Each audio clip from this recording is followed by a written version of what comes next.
శ్రీమాత్రే నమః. అందరికీ శుభోదయం అండి. అందరూ ఏం చేస్తున్నారు? కొంచెం బిజీ తగ్గిందా? లంచ్ బాక్స్లో ఇచ్చేసారా? నిన్నైతే నేను లాంగ్ వీడియో చేయలేదు. చాలామంది అడిగారు లాంగ్ వీడియో కనపట్లేదు అని. అయితే నేను చేయడం జరగలేదండి నిన్న.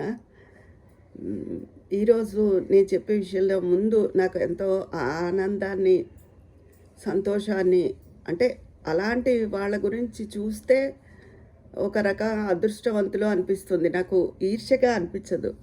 ఎంత అదృష్టవంతురాలో అనిపించిందండి. ఎవరిని చూస్తే అంటారా, మన మెగాస్టార్ గారి తల్లి అంజనాదేవి గారిని చూస్తే చాలా సంతోషం అనిపించింది. ఎందుకంటారా, వాళ్ళే చెప్తారు మధ్యతరగతి కుటుంబం అని. ఆవిడ భర్త గవర్నమెంట్ ఉద్యోగి అయినా మధ్యతరగతి కుటుంబం.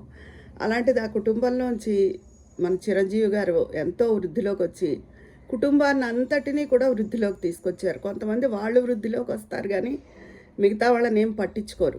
ఫస్ట్ అలాంటి కొడుకు ఆవిడకు ఉండడం, పెద్ద కొడుకు అలా అవ్వడం చాలా అదృష్టం. అందరినీ పట్టించుకుని అందరినీ పైకి తీసుకురావడం అన్నది, చెల్లెళ్ళని తమ్ముళ్ళని. తర్వాత ఆవిడ ముద్దుల కొడుకు పవన్ కళ్యాణ్ గారు ఎంతో కష్టపడి సినిమాల్లో ఎంతో పేరు తెచ్చుకున్నారు. ఆయనకి ఎంతోమంది అభిమానులు. అదే కాకుండా ఆయన చాలా కార్యదీక్షతో ఎంతో శ్రమపడి ఆయన నిలబడి ఒకసారి ఓడిపోయాం కదా అని వెనుదిరగకుండా ఆయన డిప్యూటీ సీఎం అయ్యారు. ఎంతోమంది ప్రశంసలు అందుకుంటున్నారు. అది ఆ తల్లికి ఎంత ఇదో కదా, ఎంత సంతోషం. ఒక కొడుకు కుటుంబాన్ని వృద్ధిలోకి తీసుకొచ్చాడు. చాలా దేశమే గర్వించదగ్గ పేరు తెచ్చుకున్నాడు. ఇంకో కొడుకు ఇలా రాజకీయాల్లో ఎంతో పేరు తెచ్చుకున్నాడు. మనవరాళ్ళని చూసింది ఆవిడ. అందరినీ ముని మనవరాళ్ళని చూశారు. ఇప్పుడు అందరూ మనవరాళ్లే అనుకుంటున్న తరుణంలో ముని మనవడు కూడా పుట్టాడు. నిజంగా అలాంటి జన్మ, అంజనాదేవి గారి జన్మ పూర్వజన్మ ఎంతో పుణ్యం చేసుకుంటే వచ్చిన జన్మ ఈ జన్మ.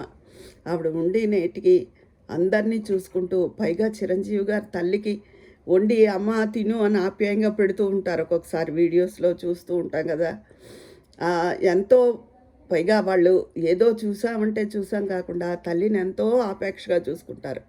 ఈ రామ్ చరణ్ గారు వీళ్ళంతా కూడా చాలా అభిమానంగా ఆవిడని చూస్తారు, వాళ్ళ నాయనమ్మ గారిని. పవన్ కళ్యాణ్ సరే ఆయన ఎంత పనిలో ఉన్నా ఆయన దృష్టి తల్లి మీద ఉంటుంది. అది అలాగా కుటుంబం అంతా కూడా ఆవిడంటే ఎంతో రెస్పెక్ట్ ఇచ్చి, పైగా ఆవిడ ఈ సంతోషాన్ని, పిల్లల సంతోషం, పిల్లల ఎదుగుదల, ఆ పిల్లలు ఈ తల్లిని బాగా చూసుకోవడం కన్నా ఆ జన్మకి సార్థకత ఏముంటుందండి. అలాంటి జన్మలు చూస్తే నేను అక్కడక్కడ అరుదుగా కొంతమందిని మనలో కూడా చూశాను. అలాంటి జన్మలు చూస్తే కిందటి జన్మలో వీళ్ళు ఏ పూజ చేశారో, ఏ నోము నోచారో, ఎందుకంటే పూజ కొద్దీ పురుషుడు, దానం కొద్దీ బిడ్డలు అంటారు కదా, చేశారో వీళ్ళు ఇంత పుణ్యకరమైన జీవితాన్ని అనుభవిస్తున్నారు అని సంతోషంగా అనిపిస్తుంది నాకు. అలాంటి వాళ్ళ మొహం చూసినా చాలా పుణ్యం అనిపిస్తుంది తప్ప ఎటువంటి ఈర్ష్య, అసూయగా అనిపించదండి నాకు. చాలా ఉత్తమకరమైన జన్మ అది వాళ్ళు కూడా కారణ జన్మలే. ఇంత సంతోషాన్ని అనుభవించడానికి పుట్టిన మనుషులు వాళ్ళు కూడాను. అందుకని ఆవిడ గురించి చాలా సంతోషంగా అనిపించింది నాకు. అదొక సంతోషకరమైన విషయం అందరితో చెప్దామని చెప్తున్నాను. తర్వాత ఈ మధ్య అన్నీ నేను చెప్పాను మొన్నొకసారి. ఇప్పుడు మా వారి దగ్గరికి వచ్చే సమస్యలు కానీ, ఏవైనా కేసులు కానీ, అన్నీ ఆస్తిని ఎలా పంపకాలు చేయడం, ఎలా డివైడ్ చేయడం పిల్లలు ముందే అడుగుతున్నారు. తీరా పిల్లలకి ఇచ్చేస్తే వీళ్ళ భవిష్యత్తు ఎలా ఉంటుందో అని తల్లిదండ్రులకు చాలా బెంగగా ఉంటుందండి. ఎందుకంటే అందరికీ పెన్షన్స్ రావు కదా, అందరూ గవర్నమెంట్ ఉద్యోగులు అయ్యి ఉండరు. వాళ్ళకున్న డబ్బుని బ్యాంకుల్లో వేసుకుని ఆ వడ్డీ తినడము, లేకపోతే ఇంటి అద్దెలు తినడము, అవి తినడం అంటే వాళ్ళ కుటుంబ అవసరాలకు వాడుకోవడము, వాళ్ళ మందులు, వాళ్ళ జీవనం గడవడానికి అలా చేస్తారు. ఈ పిల్లలు కూడా చెడ్డ ఉద్దేశంతో కొంతమంది ఉంటారు. అలా కాకుండా ఏమవుతుందంటే, కొంత నడి వయసు వచ్చిన తర్వాత ఇంకా తల్లిదండ్రులు ఉంటారు కొంతమందికి ఉండరు కానీ ఉంటారు.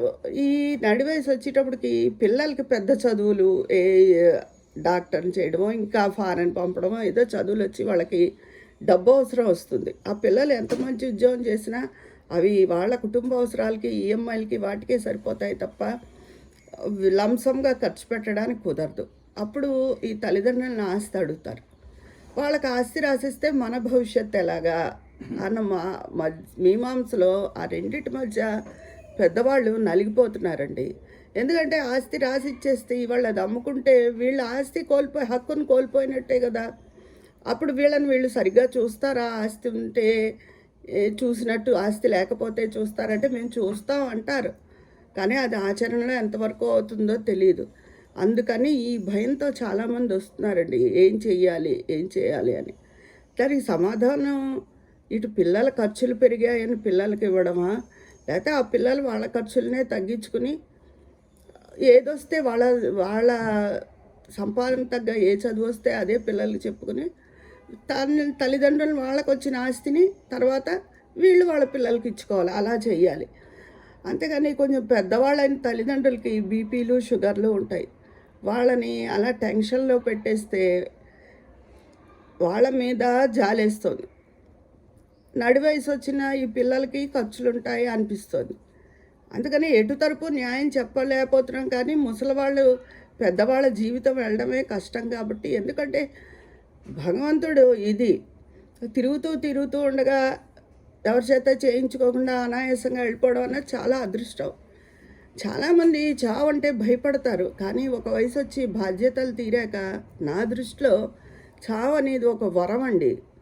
అలా ఎవరి చేత ఏం అనిపించుకోకుండా ఎంత ఐశ్వర్యం ఉండనివ్వండి, ఉండనివ్వండి, వాళ్ళు అలా వెళ్ళిపోతే అదొక నిజంగా అదృష్టం. అది ఒక వరం కూడా. చాలామంది చావు అంటే భయపడిపోతారు. ఇంకా ఉండాలి అని కోరుకుంటారు. ఇంకా ఉండి కొద్దీ ఇలా ఇదిగో అక్కర్లేని సమస్యలే వస్తాయి. అలా అని వాళ్ళు ఏదో అయిపోవాలని కాదు. అలాంటప్పుడు ఏం చేయాలంటే వాళ్ళకున్న ఆస్తిని బట్టి కొంతవరకు రాసిచ్చి వాళ్ళ జీవనానికి లోటు లేకుండా మిగతాది అట్టే పెట్టుకోవాలి. అంతేగాని అంతా పిల్లల్ని నమ్మి రాసిస్తే వీళ్ళ బతుకు అధోగతి అయితే ఎలాగా? కష్టం కదా. ముసలి వాళ్ళని ఎవరు చూస్తారు? డబ్బు ఉంటే ఎవరో ఒకరు పిల్లలైనా చూస్తారా? లేకపోతే డబ్బు ఖర్చు పెట్టుకుని వాళ్ళు హోమ్కైనా వెళ్తారు. మంచి ఎందుకంటే బాగా ఇదిగా పెరిగిన వాళ్ళు ఏదో ఒక హోమ్లో ఉండలేరు కదా. పెద్ద హోమ్లో జాయిన్ అవ్వాలి. మంచి ఫెసిలిటీస్ ఉన్న అట్లా అంటే ఇద్దరు భార్యాభర్తలకి దానికి తగినంత డబ్బును వాళ్ళు కట్టగలగాలి. అందుకనే వీళ్ళ చేతిలో ప్రాపర్టీ ఉండాలి. అందుకని ఇది ఒక రకంగా పరిష్కరించలేని సమస్య. పిల్లలు కూడా తల్లిదండ్రులను అర్థం చేసుకుని రేపొద్దున ఈరోజు కాకపోయినా రేపైనా మనకే ఇస్తారు కదా. ఎంత పిల్లలు చూసినా చూడపోయినా దారిపోయేవాడికి పిలిచి ఎవరు ఇవ్వరు. ఎందుకంటే కడుపును పుట్టిన పిల్లల మీద ఉండే మమకారం అలాంటిది. వాళ్ళు ఎలా ఉన్నా పోలే ఏదో తెలియక అలా ఉన్నారులే అని సరిపెట్టుకుని పిల్లలకే ఇస్తారు అందరూ ఆస్తి. అంతేగాని ఎవరికి ఇవ్వరు. రేపొద్దునైనా మనకు వస్తుంది కదా. ఈరోజు ఏదో మనం సర్దుకుని మన ఖర్చులను అదుపులో చేసుకుంటే నయమని పిల్లలు కూడా తల్లిదండ్రుల వైపు ఆలోచించాలి. వాళ్ళని బీపీలు, షుగర్లు ఇంకా రకరకాల కంప్లైంట్స్ ఉన్న పెద్దవాళ్ళని ఇబ్బంది పెట్టకూడదని నా ఉద్దేశం. మీ అందరి అభిప్రాయం ఏమంటారు? అంటే పిల్లల ఖర్చులు ఇవే, కానీ వాళ్ళ ఖర్చుని వాళ్ళే కంట్రోల్ చేసుకోవాలి. వాళ్ళ పిల్లలకు వాళ్ళే సముదాయం చెప్పుకుని అంత డబ్బు నాకు లేదు, మిమ్మల్ని అంత చదివించే స్తోమత లేదు అని వాళ్ళ పిల్లలు వాళ్ళని అర్థం చేసుకునేవాడెవరు? ఇదంతా ఒక చైన్ అన్నమాట. మన పిల్లలు మనని, మా ఆడపిల్లలు వాళ్ళని, అలాగా మనకన్నా వాళ్ళని అని ఇలా ఇదొక వలయంలా ఉంటుంది. కానీ తెలివితేటలుగా చేసుకుని పెద్దవాళ్ళు ఇబ్బంది పడకుండా ఉంటేనే నయం.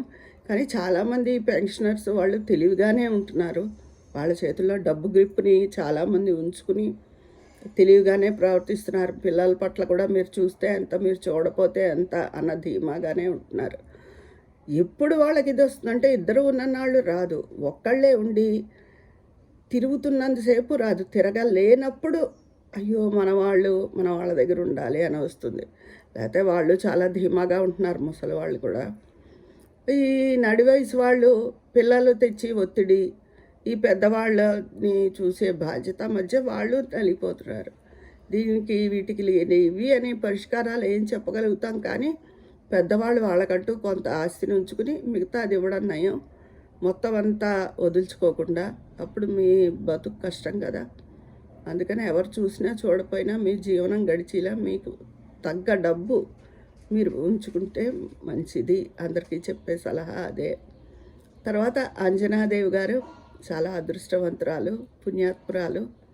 అలాగా మనం ప్రత్యేకించి కలవపోయినా ఎప్పుడైనా వీడియోలో వచ్చినప్పుడు అలాంటి వాళ్ళ మొహం చూసినా కూడా చాలా పుణ్యం. ఇదండి ఈరోజు నేను చెప్పే సంగతి. మీ అందరి అభిప్రాయాలు కూడా కామెంట్ బాక్స్లో తెలియజేసేయండి. అక్కడ మాట్లాడుకుందామా మరి. ఉంటాను. మీ స్నేహితురాలు విజయ పన్నాల.